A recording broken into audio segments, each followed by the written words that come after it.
तरह की बातें कही हैं, इसका ये देश पूरी तरह हामिद अंसारी की इस बात को नकारता है। ये देश में सबका साथ, सबका विकास, सबका विश्वास है। और मैं मानता हूं कि जिस तरह अमेरिका की जो आईएमसी है, जो एक संस्था है जो सिर्फ भारत को बदनाम करने में उनको जाना नहीं चाहिए था।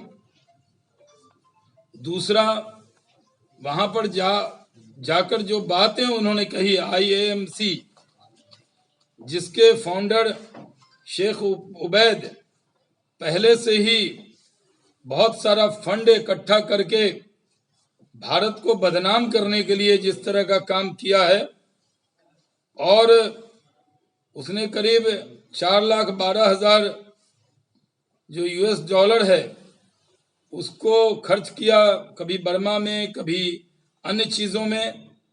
और उसी के कार्यक्रम में जिस तरह हामिद अंसारी शामिल हुए और उस इवेंट में जिस तरह की गुफ्तगू की गई है, ये दुर्भाग्यपूर्ण है। भारत के मुसलमानों के लिए भारत से अच्छा देश, हिंदू से अच्छा दोस्त और नरेंद्र मोदी से अच्छा नेता नहीं मिल सकता, जो सबका साथ, सबका विकास, सबके विश्वास के रास्ते पर इस देश को लेकर चल रहे हैं।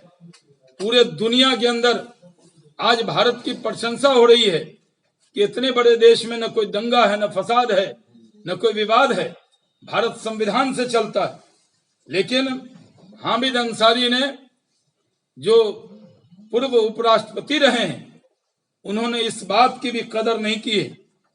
उन्होंने पहले भी जब 2018 में अलीगढ़ मुस्लिम यूनिवर्सिटी में जिन्ना का पोर्ट्रेट लगाया गया था, तब भी उस वक्त उनका बयान पूरी तरह दुर्भाग्यपूर्ण था। 1918 में भी जब शरिया अदालतों के पक्ष में बयान देकर उन्होंने एक विवाद खड़ा किया था। 2017 में ही हामिद अंसारी जो पॉपुलर फ्रंट ऑफ इंडिया के एक कार्यक्रम में जब गए थे तो उनकी एक आलोचना हुई थी। उसी तरह प्रधानमंत्री नरेंद्र मोदी जी के पहल पर 21 जून अंतर्राष्ट्रीय जो योग दिवस मनाया गया, उसमें भी 190 से ज्यादा देशों ने उसमें भाग लिया। लेकिन उस वक्त उस कार्यक्रम में राष्ट्रपति प्रणब मुखर्जी साहब, हमारे नेता नरेंद्र मोदी जी, कई केंद्रीय मंत्री शरीक हुए, लेकिन हामिद अंसारी साहब ने उसमें शरीक होना बहुत जायज नहीं समझा। उन्होंने जिस तरह की बातें की, वो देश पहले से, जब उन्होंने एक बार वंदे मातरम के लिए जब कहा गया, तब उन्होंने कहा नहीं, मैं भारतीय हूं, यही काफी है। हामिद अंसारी साहब इस देश के जो लोग हैं, पढ़े लिखे लोग हैं, वो उनसे पूछना चाहते हैं, पूरा देश उनसे पूछता है, आखिर जिस देश ने आपको नंबर 2 कुर्सी दी, यानी उपराष्ट्रपति की कुर्सी दी, जिस देश ने इतना सम्मान दिया, कई राज्यों में आप भारत के एम्बेसडर रहे, कई राज्यों में भारत का प्रतिनिधित्व किया, और आपकी जहन और आपका दिमाग इतना भारत के लिए ऐसा क्यों है, ये देश जानना चाहता है। जब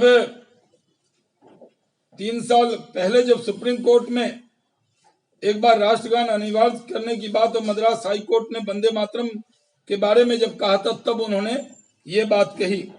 उपराष्ट्रपति के तौर पर कार्यकाल के आखिरी दिनों में अगर आपके अंदर लगता था इस देश में आपको, या ऐसा लगता था कि किसी समाज को कोई सम्मान नहीं मिल रहा है, तो आपको पहले कहना चाहिए था।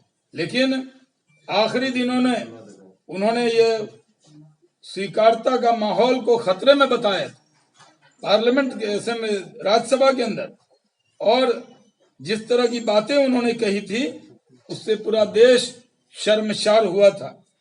और उनका यह कहना कि इस देश के बड़ी तादाद में लोग अपने को असुरक्षित समझते हैं, ये दुर्भाग्यपूर्ण है। पूरा देश इस बात पर उनकी आलोचना करता है और मैं मानता हूं कि जिस तरह जो अमेरिकी मुस्लिम परिषद है, जिसका काम है जहर फैलाना,